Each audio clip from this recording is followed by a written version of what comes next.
Erickson.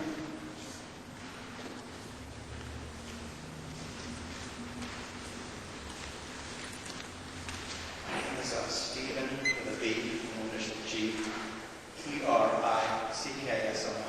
Good evening. Okay. Would you like my Yes.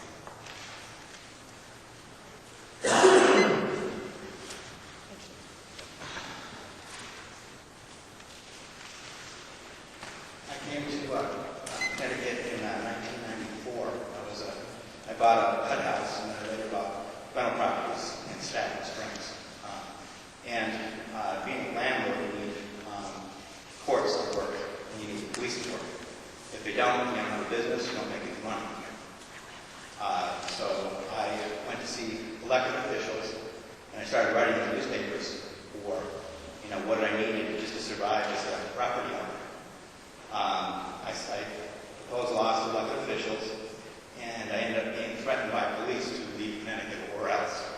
Having run cases through civil courts in Rockville, I ended up complaining about Judge Jonathan Kaplan. I tried to have him removed. I lodged complaints against Prosecutor Keith Currier, and the heat got more. So I ended up being attacked on the property like a home invasion, where I was mugged. I was told I'd be killed if I didn't turn over my wallet. I was attacked on my property. Only I was arrested, and the police would take no statements from my tenants, from me, and then committed perjury at court. My first day at court, Judge Jonathan Kaplan told me I was guilty and going to jail. It doesn't sound like a fair trial. There's also a videotape that was played to the jury on how to find me guilty, but nothing about innocence or reasonable doubt. I had attorney Michael H. Magranov as my lawyer, and I told him to strike one of the jurors who was working for the police. So the worker for the police became a foreman. So I was attacking my property, so we started winning. So Michael H. Magranov said he was called to the chambers by Judge Kaplan and told that he wasn't allowed to dispute the police or the prosecutor or defend him. So basically, I also found out from Attorney John O'Brien that Judge Kaplan will tell the attorney to win or lose a case or how it's going to end up. So for being attacked on my property, I was sentenced to a year in prison, 3 years probation, high fines. And I don't think anybody in the history of Connecticut has gotten a year in prison with no record for self-serve and breach of peace. Breach of peace has to be in public, it's attacked on private property. I lost contact with my daughter. I wrote to her from jail.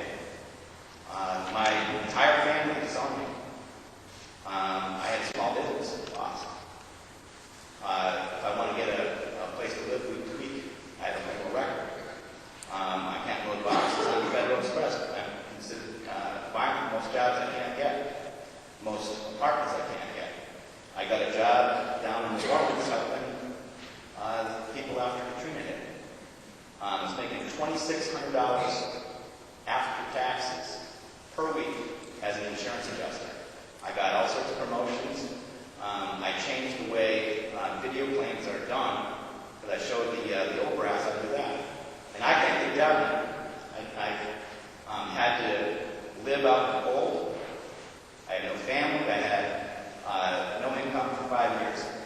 This is the type of damage that a rogue judge, rogue prosecutor, and police that commit perjury exact on so many people in Connecticut. If you do a word search on my name, Stephen with a V, middle initial G, Erickson, Erickson, just in Google or in YouTube, I'm compiling this other victims of the courts, and it's going to be more than just one of us that's, this has happened to. We're finding that there's a pattern of abuse. And as far as ethics in the courts, if you can go to jail, prison, for being attacked on your own property, the judge knew that my life was threatened also knew that my assailant, a felon, was given immunity for threatening life, threatening to kill me, and robbing me. And the individual came after me again and again, and it was just a joke to the police and the courts and the prosecutor. Thank you, Mr. Erickson.